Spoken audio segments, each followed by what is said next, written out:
present the 20th episode in the Green Valley Line, the story of a backcountry railroad in the early years of the 20th century.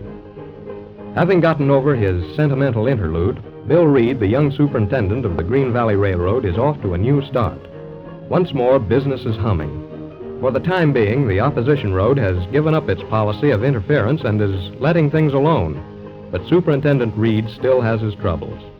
The day for the big mortgage payment is drawing near.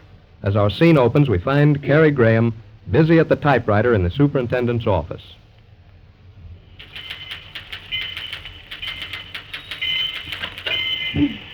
All right, Brennan, I'll see you later then. Okay. Well, here we are back on the job again, huh? Good morning, Mr. Reed. What? What did you say? I said good morning. Sure, I know, but where do you get this Mr. Reed stuff? Oh, well, perhaps I'd better explain. Huh? You see, after all, I'm working here as your subordinate. It was really awfully nice of you to be so friendly, but somehow too much familiarity in business doesn't pay. Oh, so that's it. Well, if you think I'm going to call you Miss Graham, you're mistaken. Just as you please. Going to start building fences, huh?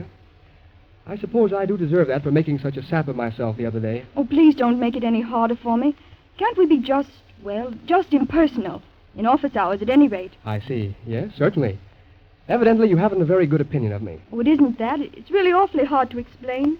You'll probably think I'm just being snippy and opinionated. No, I won't. Go ahead. Let's have it. All right, it's like this. You've got a very big job here, haven't you? A tough job, yes, if that's what you mean. Exactly. You've taken over the superintendency of the Green Valley Line, and so far you've done wonders. Oh, dear, it's awfully hard to tell you. Hold on, I get the idea. You think I may blow up before I get through putting the road on his feet? Yes, it's something like that. I see. Well, that's no news to me. I'm quite aware that you think more of the Green Valley Railroad than you do of me. And why shouldn't I? Why shouldn't you? Why shouldn't you? Why... Yes, well, why shouldn't you? There you are, you see. You've never even figured that out. Oh, what's the use? I don't want to start preaching. Now, wait a minute. You may be right. I don't quite get what you mean, but there may be something in it. I'm sure there is. It's the biggest thing in life.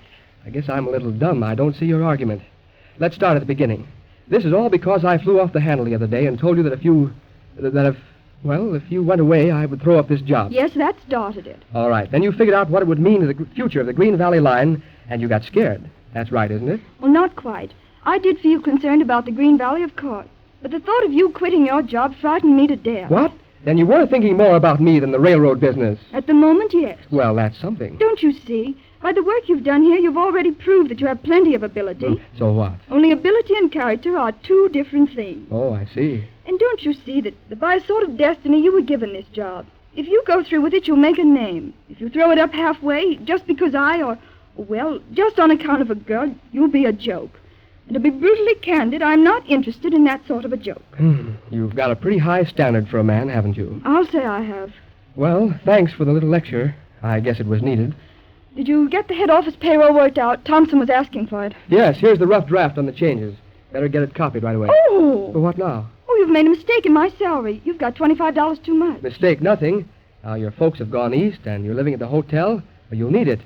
Don't you know a raise when you see it, lady? Oh, thanks, Bill. Oh, I mean, Mr. Reed. Hey, just a minute now. All you've just been saying is true enough, I guess. I can take it, all right. You won't have to worry about me again. But I have got a weakness for being called Bill. So how about it? All right, Bill. Fine. And another thing. I know I've been an awful sap flying off the handle that day and telling you how I felt about you. But I'm going to drop the subject. Oh, I didn't mean... I said I was going to drop it. But only for the present. If and when we get this old Green Valley Line straightened out, I'm going to take it up again. How's that, Carrie? All right with me, Bill. But not in office hours. Fine. Well, that's settled then. Better hurry up with that payroll. We've got a new schedule to draft. All right. Oh, there's a wire for you. It's rather important. Huh? Oh, yes. Let's see it. Aha! It's from Williams and Meade, father's attorneys in New York. Oh, gracious, more trouble. No, the same old story. It's about the mortgage. They want to know if we'll be ready with the payments. They're due in 2 weeks' time. How do we stand, Bill? Oh, not so good. We're about 70,000 shy of meeting that 150,000. But what will we do? Oh, I don't know. We've got 2 weeks. Our earnings are mounting up, of course. And so are the expenses. That's right. I'll have to go after the banks again and see what I can do. It's going to be tough. The wire says that Meade will be here on the 15th. That's the due date. But 70,000 seems a small amount to wreck a thriving railroad. 70,000 cash is a lot of money. Say, I wonder what's happened to Uncle Merrick. He was going to drop over. He's probably over town playing pool with Abe Meadows. Yes, he gets a great kick out of the Morristown people. Knows everybody. You know, he's a great mixer. Oh, I forgot to ask you. Hmm? He went to Glassbell yesterday, didn't he, to attend that trial of the man that was in the kidnapping. What did they do to him? Oh, he got off. What? Sure, they let him off.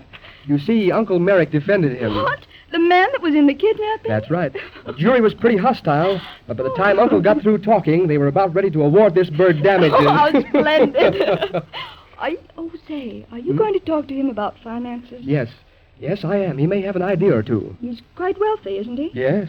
Why?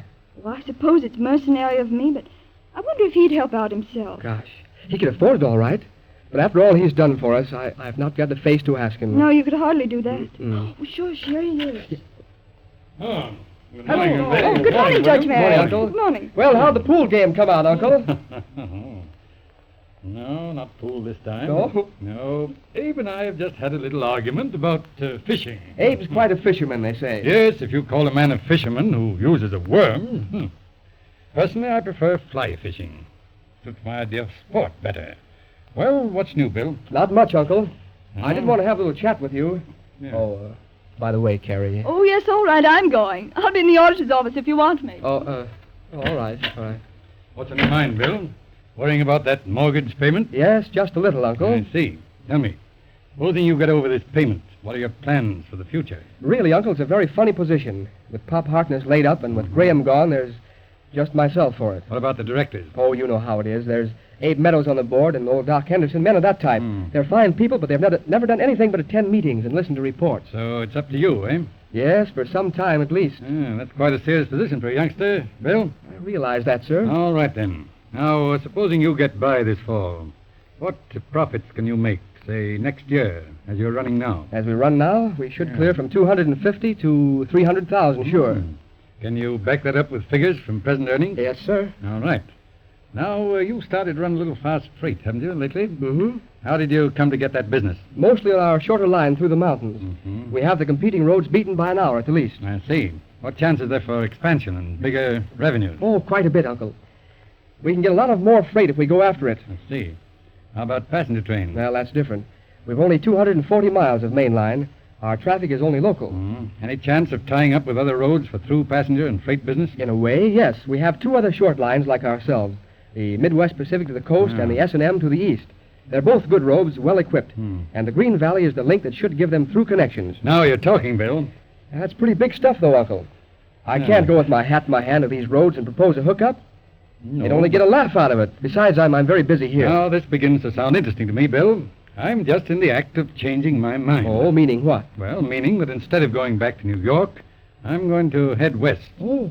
That is, after I attend the directors' meeting here this afternoon. Well, what meeting? Oh, meeting you're going to call an emergency meeting to consider the question of appointing me director on the Green Valley Board. Uncle, you mean that? Provisionally, yes. Oh, I see. I thought there was a catch in it. By that, I mean I'm going to check up on your prospects. Better put aside routine work. Phone round, get your directors. Then you jump into statements and estimates. I'll want to take them along with me. Estimates? You mean... I mean new equipment. You'll need quite a bit, won't you? Well, yes. Freight and passenger engines, rolling stock. Sure, quite a bit. Have you ever figured on the equipment you'll need? Why, yes, roughly. You better get to work then. Put it all on paper and have it right. Costs particularly, because I'm going to check your figures with outside experts. If it's a fair question, Uncle, what have you got in mind? Well, first I want to find out if it's a practical thing to consider making a real modern railroad out of this Green Valley line. You'll find it's practical, all right. Yes, then I'm going to have a talk to these other companies. See how they feel about tying in with us on through business. Chicago, the Pacific Coast. Gosh, Uncle, I guess I'll wake up in a minute. Well, there's only one thing that bothers me. What's that? I do hate to mention it, too. But where's all the money coming from for all that equipment? How much money, Bill? Well, say $1 million to $1.5 million. Yes. If you're correct about the earning capacity of this railroad, I'll undertake to raise that money, Bill. Why, that's great, Uncle. It's going to put this road on the map. And I was worrying my head off about a paltry $70,000. Yes, you still have to worry about that, Bill. What? I don't quite understand. Why, you see, if you don't rustle up that $70,000, you'll lose the Green Valley Road. And then all these plans of mine, of course, will be fruitless. But I thought perhaps you could arrange that. No, that's your funeral, Bill. When is it due? In 14 days' time. Meade is coming out from New York to collect. Or, failing the payment, I guess he's coming to arrange the transfer to the CK&W. Yes, Meade's a pretty hard-headed lawyer, my boy. You better have that money ready. But where am I going to get $70,000? There isn't a chance in the world. I've tried Oh, everything. nothing's impossible, my boy. I'll be in San Francisco about that time. Yes, wire and let me know how you come out. Now, I must go. Better get hold of those directors. All right. Jumping Caesar. Where in blazes am I going to get $70,000? Does he think money grows on trees or something?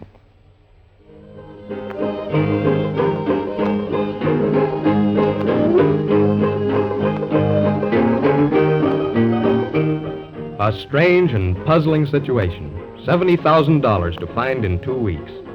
We've seen our friend Bill in some tough spots, but this is the toughest of all. Tune in for episode 21 in The Green Valley Line.